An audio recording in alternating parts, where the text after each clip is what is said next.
오늘 말씀의 제목은 방해입니다. 임진왜란 하면은 이순신 장군이 생각나죠. 이순신 장군과 또 동시에 생각나는 한 사람이 있습니다. 원균이라는 장군입니다. 이순신 장군은 조선에서 처음으로 삼군 수군 통제사라는 이제 제도를 두어서 이순신 장군이 첫 번째 통제사가 됐죠. 그 두 번째가 원균 장군입니다. 그리고 원균 장군이 7개월 정도 있다가 전사를 했기 때문에 또 다시 이순신 장군이 세 번째 수군 통제사가 됐습니다. 이 두 사람이 비교되는 것은 수군 통제사가 총 세 번 있었는데 두 번은 이순신 장군, 한 번은 원균, 그러니까 두 사람이 여기 수군 통제사였기 때문에도 비교가 되고요. 또 실제 전쟁의 능력면에 봤을 때 비교가 됩니다. 이순신 장군은 잘 아시다시피 23번 싸워서 23번 다 이겼습니다. 원군은 어땠을까요? 원군은 두 번 싸워서 두 번 다 패배했습니다. 이순신 장군이 전쟁에서 계속 이기고 있는 중에 당시에 이제 왕이었던 선조왕이 전쟁에 나가서 싸우라고 하면서 지칭한 전쟁이 있었어요. 그런데 이순신 장군이 보니까 이거는 일본의 함정인 것 같아요. 그리고 그 전쟁하는 그때가 물길이라고 그러죠. 물때. 물때가 전쟁에서는 절대로 이길 수 없는 물때이기 때문에 왕의 명령임에도 불구하고 따를 수 없다고 해서 감옥에 갇혔습니다. 그러다 보니까 대신 원균이 장군이 됐죠. 그리고 이순신 장군이 싸우지 않으려고 했던 그 전쟁에 원균이 나갑니다. 패배합니다. 그리고 또 한 번 전쟁에 나가는데 거기에서 전멸을 하고 이 원균 장군도 전사하게 됩니다. 이순신 장군하고 원균 장군하고 근본적인 차이가 무엇일까 봤을 때 여러 가지 있을 수 있지만 공통된 차이가 하나가 있어요. 그거는 이순신 장군은 전쟁하기에 앞서서 계획을 세우고 전략을 세울 때 장수들의 말을 들었다는 거예요. 특별히 지금 물길이 이럴 때이기 때문에 이 물때를 잘 감안해서 지금은 가야 됩니다. 지금 가면 큰일 납니다. 뭐 여러 가지 장수들의 말을 귀담아 듣고 그런 부분까지 다 감안해서 계획을 세웠어요. 그러나 원균 장군은 전진하면 돼 이 말 한마디만 했어요. 그러니까 방해되는 여러 가지 요소, 위험한 요소들이 있고 이거에 대해서 미리 생각해서 장수들이 안 됩니다라고 했던 것을 깊이 고민해보고 될까 안 될까 장수로서 결정을 해야 되는데 무조건 전진만 하려고 했으니까 가면 죽는 길인데 전진한다고 되나요? 안 되는 거죠. 우리가 어떤 일에 대해서 전진하고 싶어 하죠. 전진하고 싶어 하지 않는 사람 어디 있겠습니까? 승리하고 싶지 않은 사람 어디 있겠습니까? 그러나 전진할 때 방해 요소, 위험 요소가 있다면 그런 부분들은 다 따져보고 감안을 하고 나가야 되는 거죠. 예수님께서 하신 말씀 중에 누가복음 14장 28절에서 30절에 이런 말씀하셨습니다. 너희 중에 누가 망대를 세우고자 할진대 자기의 가진 것이 준공하기까지에 족할는지 먼저 앉아 그 비용을 계산하지 아니하겠느냐. 그렇게 아니하여 그 기초만 쌓고 능히 이루지 못하면 보는 자가 다 비웃어 이르되 이 사람이 공사를 시작하고 능히 이루지 못하였다 하리라. 너희가 공사하는데 무조건적으로 공사하겠느냐. 이 공사하는 데 있어서 인건비는 얼마나 들고 재료비는 얼마나 들고 나중에 완전히 이제 시공 다 끝난 다음에 트라이 아웃이라고 하는데 그런 비용은 또 얼마나 되는지 다각도로 계산을 해봐야 된다는 거죠. 특히 여기에서 뭘 계산해야 될까요? 우리가 일반적으로 건축할 때는요.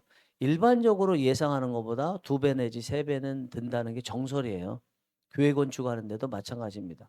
그러면 계획을 세울 때 2배 들을 걸 생각해서 계획 세운 다음에 곱하기 2, 곱하기 3 이럴까요? 그런 계획을 세울 수는 없죠. 그만큼 계획한 거에 비해서 복병들이 위험 요소들이 방해 요소들이 많이 나타난다는 것이니까 그것을 깊이 고민하고 교회에서 한다면 또 기도해보고 또 기도해보고 하면서 최대한 위험 요소, 복병 같은 요소를 이 처음에 고민하지 않을 때에 비해서 훨씬 많이 들어가더라도 감안을 하라는 거거든요. 그렇게 하지 않으면 예수님께서 지금 말씀하신 것처럼 처음 시작할 때는 참 흔히 말하는 호기롭겠는데 나중에 예산이 부족해 가지고 뭐 공사가 중간에 멈출 수도 있다라고 말씀하신 것입니다. 우리 인생들은 언제나 예상치 못한 복병들이 많이 있습니다. 우리는 그런 요소들을 최대한 감안을 해서 실행돼야 되고요. 또 이것을 감안하기 위해서는 내가 못 보는 것들 있잖아요.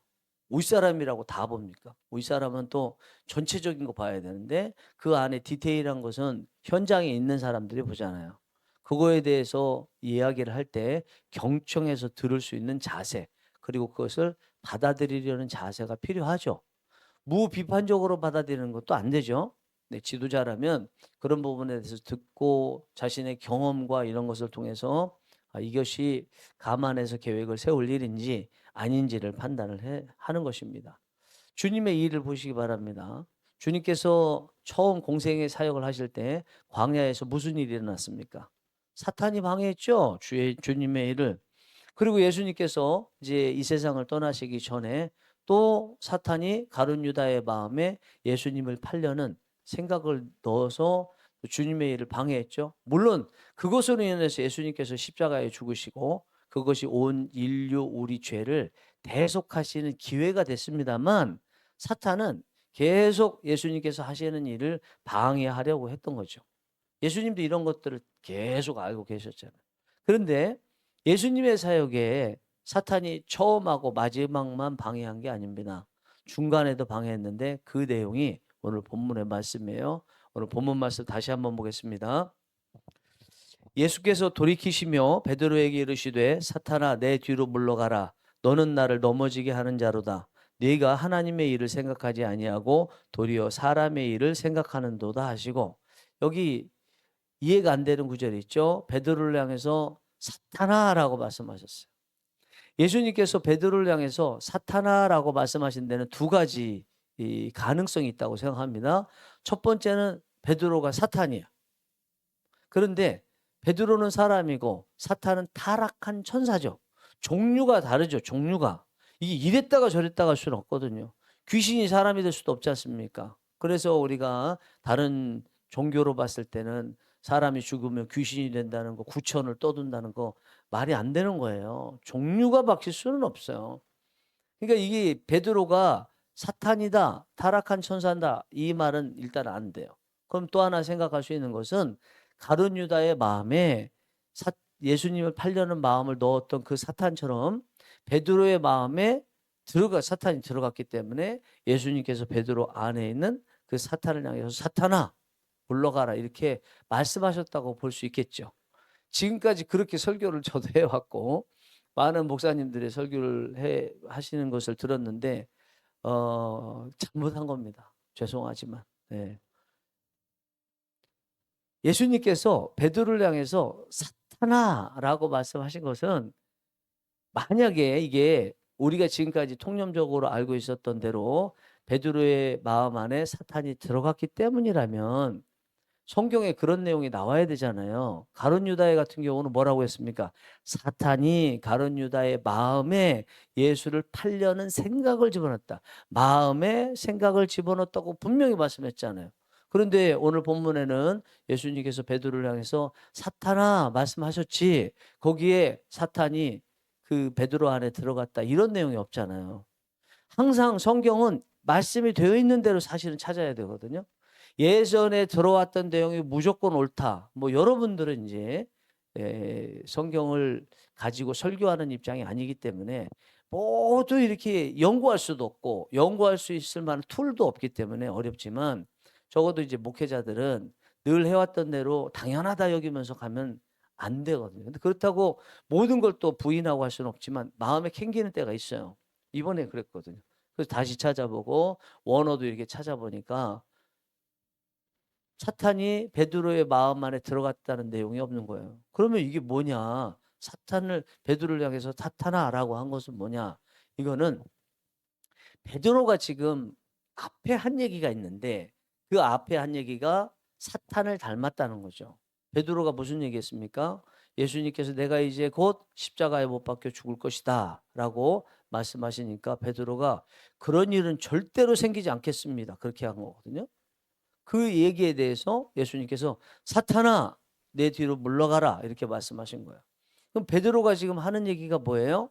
예수님께서 십자가를 지고 죽으심으로써 인류의 구원을 가져다 주신다는 그거에 대해서 베드로가 그거 절대적으로 일어나지 않겠습니다라고 한 거죠. 그죠?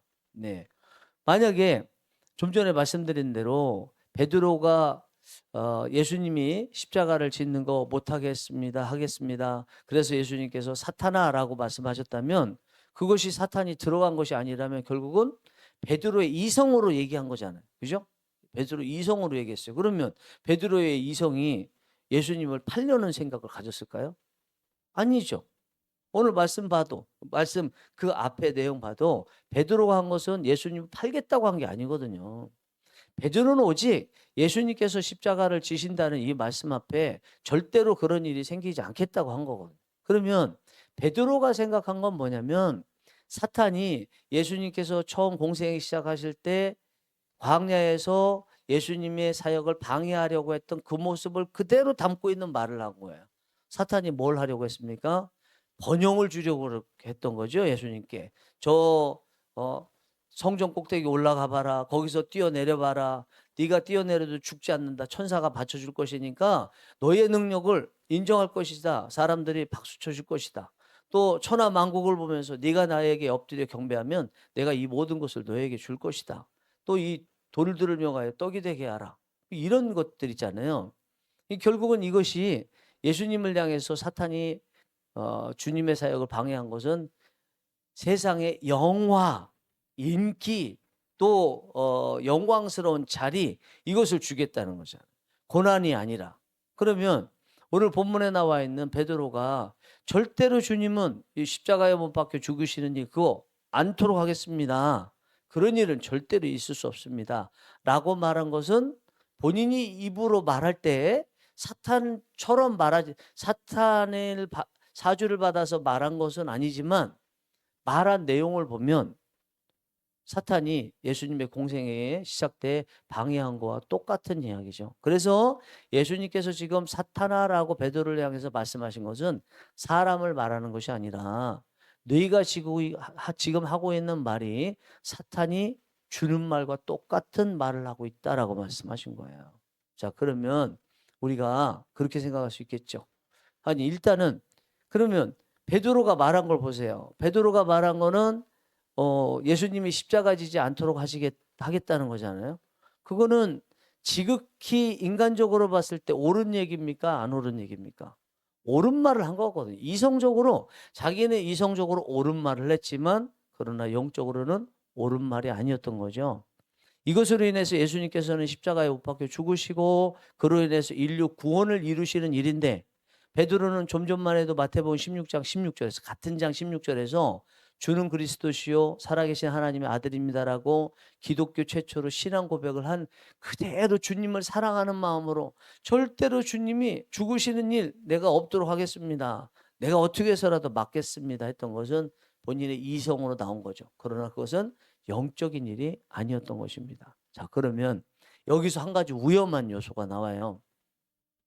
성경적으로 옳고 또 영혼을 구원하기 위한 것이고 영적인 일을 위해서라면 그렇게 하지 않는 베드로를 향해서 주님께서 사탄아라고 말씀하신 것처럼 우리도 그래도 되겠냐라는 거예요. 우리가 볼 때 내가 영적인 일을 하고 영혼 구원을 하는 일을 하는데 그것을 방해하는 사람이 있어요. 그래서 사탄아 이렇게 말해도 불러도 되겠느냐라는 것입니다. 아마 지금 대한민국의 어느 교회에서들 목사님들이나 또 성도님들이나 목사님들을 향해서도 사탄아라고 하시는 분들 계실 거예요. 있어요, 없어요? 들어보셨죠, 그렇죠? 왜 그분들은 그렇게 말씀하실까요? 오늘 본문의 말씀이 근거가 될 수 있는 거거든요. 옳지 않잖아. 지금 주의 일을 하는데 영적인 일, 하나님의 일을 하는데 왜 방해하느냐? 방해하는 너는 사탄아라고 할 수 있고 네 안에 지금 사탄이 들어가서 그런 거야 라고 하면서 사람을 향해서 사탄아라고 부르는 일들이 많잖아요. 우리도 이 말씀에 따라서 여기서 제가 말씀을 끝냈다면 여러분들 중에 유튜브를 통해서 보시는 분들 중에 만약에 전반적으로 제 설교에 동의하시는 분이라면 양성모 목사가 말했는데 이렇게 말하더라. 그 양반 굉장히 영적이고 성경을 잘 푸는데 그렇게 말한 거 보면 우리도 여기 이해됐고 그렇다면 사람들을 향해서 하나님의 일을 방해하는 것 같은 느낌이 든다면 그들을 향해서 사탄아라고 해도 되는 거야 라고 말할 수 있지 않겠습니까? 그렇게 하면 될까요? 안 될까요? 안 되는 거거든요. 왜냐하면 주님께서 오늘 베드로를 향해서 말씀하신 사탄아라는 이거는 하나님께서 하시는 말씀입니다. 하나님이신 예수님께서 사람의 존재를 향해서 말씀하시는 거거든요. 사람의 존재 평가는 누구만 할 수 있습니까? 하나님만 하실 수 있죠. 정죄 누구만 할 수 있습니까? 하나님만 하실 수 있는 거죠. 우리는 그렇게 사람이라는 존재를 사탄, 즉 타락한 천사라고 바꿔서 평가를 내릴 수 있는 자격이 우리에게는 없는 거예요. 그래서 오늘 이 말씀 들으면서 일단 여러분 조심해야 될 거다. 이거 분명하게. 자, 오늘 말씀 다시 돌아가 보겠습니다. 결국은 베드로가 주님의 일을 방해하고 있어요. 그래서 주님께로부터 사탄아라는 말까지 들었는데 어떻게 방해하고 있습니까? 자기는 주님을 사랑하기 때문에 주님께서 십자가 지는 일, 죽으시는 일 절대로 일어나지 않도록 막겠다는 그 이성적인 충분히 이해되고 또 수제자로서 정말 수제자답다라고 칭찬받을 만한 말을 한 거잖아요. 그러나 이것이 주님께서 구원 사역을 위해서 오셨던 그 사명을 방해하는 일이 됐잖아요. 그래서 오늘 본문에 뭐라고 그럽니까? 하나님의 일을 생각하지 아니하고 도리어 사람의 일을 생각하는도다. 이게 하나님의 일을 방해한다는 거예요. 어떤 게 방해한다고요? 하나님의 일을 생각하지 않고 사람의 일을 하게 되면 방해할 수 있다는 것을 말씀하고 있는 것입니다.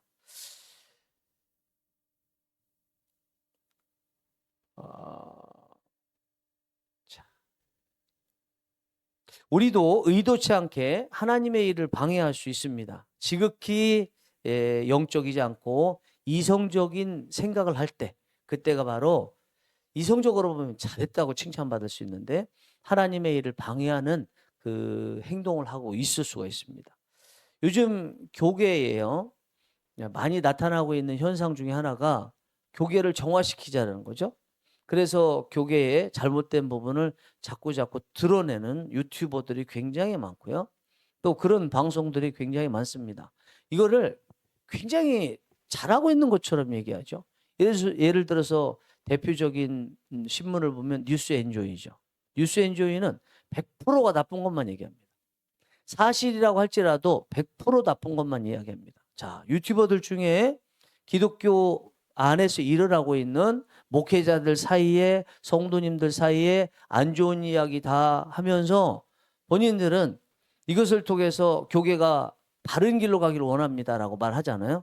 자, 일단은 그렇게 말씀하시는 분들이 말씀하시는 대로 그렇게 교회에서 안 좋은 일을 방송으로 내보내는 그 의도가 말한 대로 교계를 바로잡고자 하는 선한 의도일까라는 것에 대해서 저는 의심을 갖습니다. 돈 때문은 아닌가? 조회수를 위해서 하는 것은 아닌가?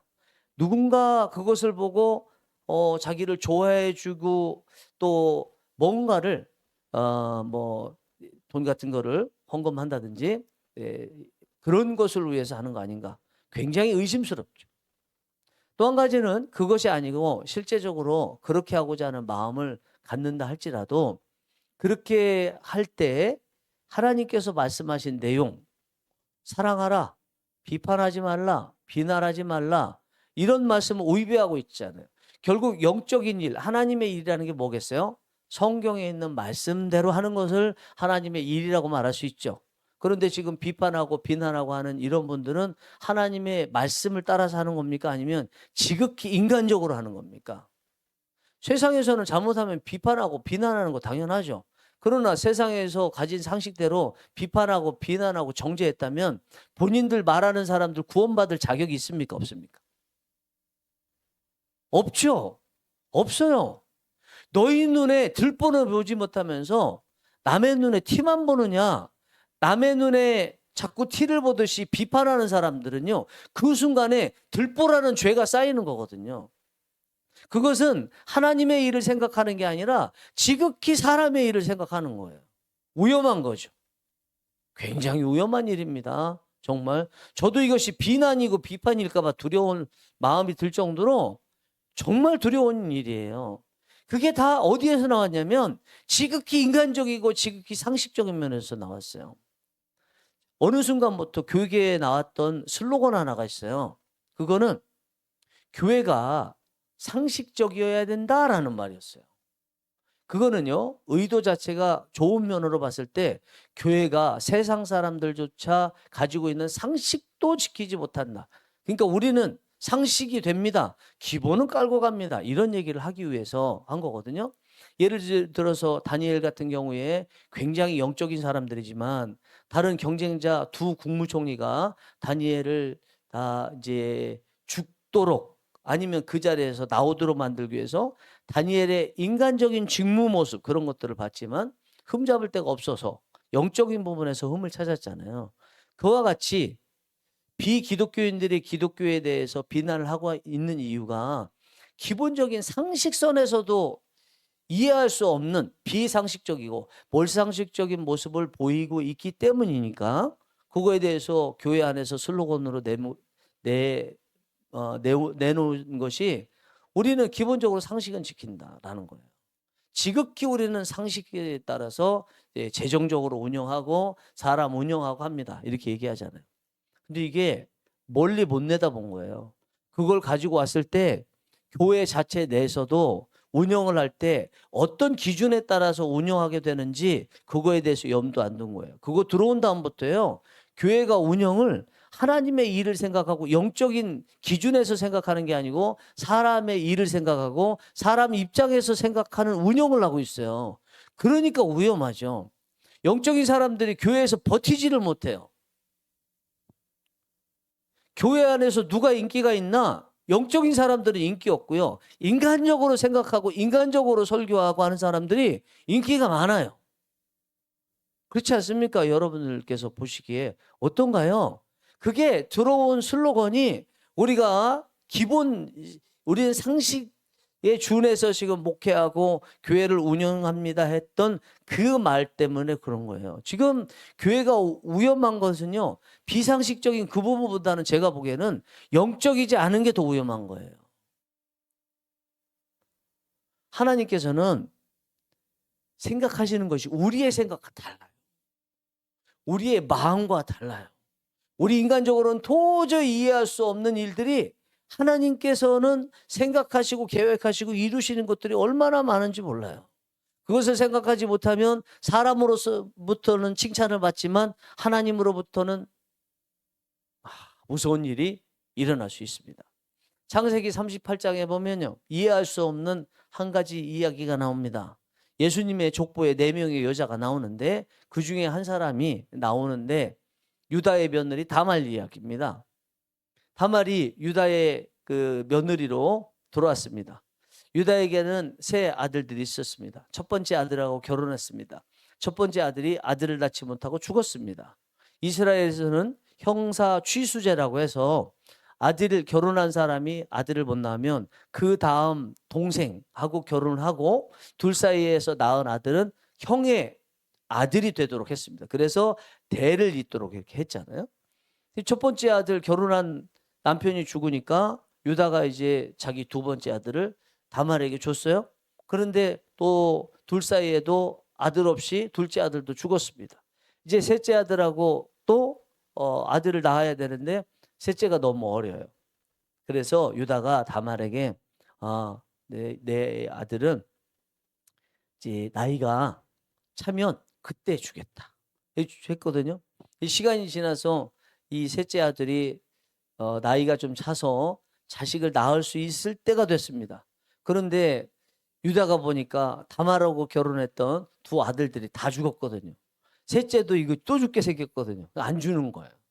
그러니까 다말이 변장을 하고 자기가 아닌 것처럼 해서 시아버지 유다를 해서 이제 그 사이에서 임신을 하게 되죠. 임신했다는 소식을 유다가 들었습니다. 그래서 불에 태워 죽이라고 그러죠. 그때 다말이 유다가 줬던 끈, 도장, 지팡이를 주지 않아요. 근데 자기가 줬던 거니까 그 순간에 유다가 했던 유명한 말이 있죠. 그가 나보다 옳도다. 그가 나보다 옳도다가 무슨 말인가? 다말이 유다 집안에 시집을 왔으면 자식을 낳아야 되거든요. 이건 그거의 사명입니다. 영적으로 보면 영혼 구원을 해야 되는 거를 말하는 거거든요. 그런데 못하고 있네요. 근데 할 수 있는 방법이 있는데 시아버지 유다가 그 셋째 아들을 안 주니까 시아버지를 유혹해서라도 자기의 사명인 아들을 낳으려고 했던 거거든요. 그러면 인간적으로 보면 이것은 천륜과 인륜을 벗어난 아주 천인공노할 행동을 한 거잖아요. 그런데 그거에 대해서 비난하는 내용 없고요. 그 둘 사이에서 태어난 아들이 베레스고요. 이 베레스가 다윗의 조상이고 하나님이신 예수 그리스도의 조상이 됐어요. 그래서 마태복음에 보면 족보에 그 다말도 나오는 것을 볼 수가 있습니다. 여러분, 인간적인 면에서, 인간적인 일에서 봤을 때는 다말이 잘못한 것 같지만, 그러나 하나님의 일, 사람을 살리고 생명을 잉태하게 되는 이 면에서는 다말의 이 행동이 하나님께서도 옳다고 말씀하시는 거예요. 이렇게 사람의 생각과 하나님의 생각은 다르다는 것입니다. 우리는 주님의 일을 방해하지 않아야 됩니다. 계속 인간적으로만 생각하면서 주님의 일을 방해하는 이런 일들이 없어야 될 줄 믿습니다. 주님의 말씀에서 오늘 본문의 말씀에서 우리가 영적인 일을 생각하고 주님의 뜻을 따라 살 수 있는 방법 한 가지가 나와요. 오늘 말씀에 보니까 예수님께서 베드로를 향해서 사탄아 물러가라 하시면서 뭐라고 그랬습니까? 너는 사탄아 내 뒤로 물러가라. 너는 나를 넘어지게 하는 자로다. 너는 하나님의 일을 생각하지 아니하고 사람의 일을 생각하는도다. 그러셨죠? 예수님께서 사탄아 물러가라 하지 않고요. 내 뒤로 물러가라 그랬어요. 그러면 베드로가 하나님의 일을 생각하지 않고 사람의 일을 생각하면서 영적으로 인류 구원을 위해서 예수님께서 십자가에 못 박혀 죽으시려고 하는 이 일을 방해하게 된 이유가 뭐라는 거예요. 내 뒤로 물러가라 말씀하신 거 보면 지금 베드로가 예수님 앞에 있는 거거든요. 원래 베드로의 자리는 예수님 뒤에 있어야 돼요. 마태복음 16장 24절에서 예수님을 따르는 사람들은 어떻게 살라고 그랬습니까? 자기를 부인하고 자기 십자가를 지고 예수님을 따라라. 즉 예수님 뒤에 있어야 된다. 예수님께서 앞에 하시는 것을 보면서 이해 안 되고 손해가 된다고 할지라도 그것을 그대로 따르려고 하는 이것이 하나님의 자녀요 예수 그리스도의 제자라고 할 수 있다는 거예요. 그런데 지금 베드로는 주는 그리스도시요 살아계신 하나님의 아들입니다. 이 고백을 하고 칭찬한 것 이거에 대해서 주님께서 칭찬하시니까 이게요 자리가 뒤바뀌었어요. 주님보다 앞에가 있어요. 자기 생각으로 모든 것을 판단해요. 여러분 우리가 조심해야 될 때가 언제라고 그랬습니까? 항상 칭찬받을 때 그때 하나님의 일을 생각하네요.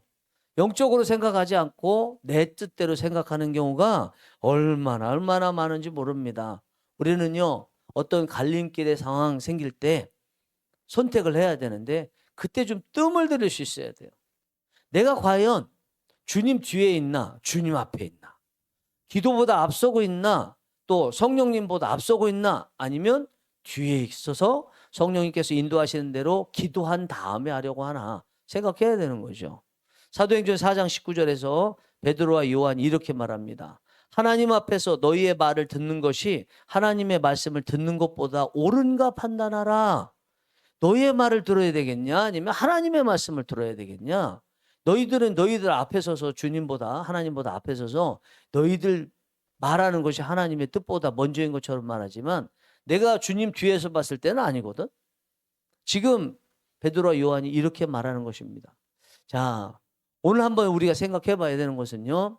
우리 교회나 여러분 각자가 주의 일을 하면서 전진해 나갈 때 방해돼서 지금 멈추고 있는 요소는 없는지 일단은 봐야 될 것이라고 생각합니다. 우리가 제2단계로 지금 향해서 분명히 나아가고 있다고 저는 감동을 받습니다. 그 2단계로 해서 나아가는 데 있어서 방해하는 요소가 없는지 그리고 방해될 요소가 있을 수 있는 것을 생각하고 기획을 하고 계획을 세우고 있는 건지, 원균처럼 무조건 가면 돼 했다가 자칫하면 몰살당할 수 있는, 전멸할 수 있는 위험 요소를 안고 출발하고 있는 것은 아닌지를 우리는 생각해야 된다고 생각합니다. 그리고 우리 스스로에 대해서도 주님 뒤에 있으면서 주님의 일을, 하나님의 일을 먼저 생각하고 주님의 일에 도움이 되는 사람인지, 아니면 주님보다 앞에 있어서 내 생각, 인간적인 생각만 하면서 주님의 일을 방해하고 있는 것은 아닌지를 생각해야 될 때가 됐다라고 생각합니다. 사랑하는 성령이 일하시는 교회 여러분, 이거 생각하는 거 결국은 뭐겠어요? 기도하는 거죠. 기도하는 거. 내 위치가 지금 어디에 있는지, 내가 주님의 일을 정말 하려는 마음 가지고 있는지, 그렇게 생각하면서도 사람이 좋아하는 거, 그것을 따라가려고 하는 것은 없는 건지, 또 우리가 계획 세우는데 앞으로 방해될 수 있는 요소들까지도 다 감안하고 계획 세우고 나아가고 있는지, 이런 것들을 기도 속에서 하나님께 여쭤봐야 되고, 하나님께서 응답하신다면 그에 따라서 준비해야 될 것이라고 생각합니다. 오늘 이 말씀 마음에 잘 새기시고, 특히 또 잠깐 팁처럼 드렸던 사람들을 향해서 사탄아 라고 했던 그런 마음이라든지 말했던 적이 있다면 지금부터 싹 지우시고 존귀한 자로 다 대하게 되는 은혜가 있기를 간절히 바랍니다. 기도하시겠습니다.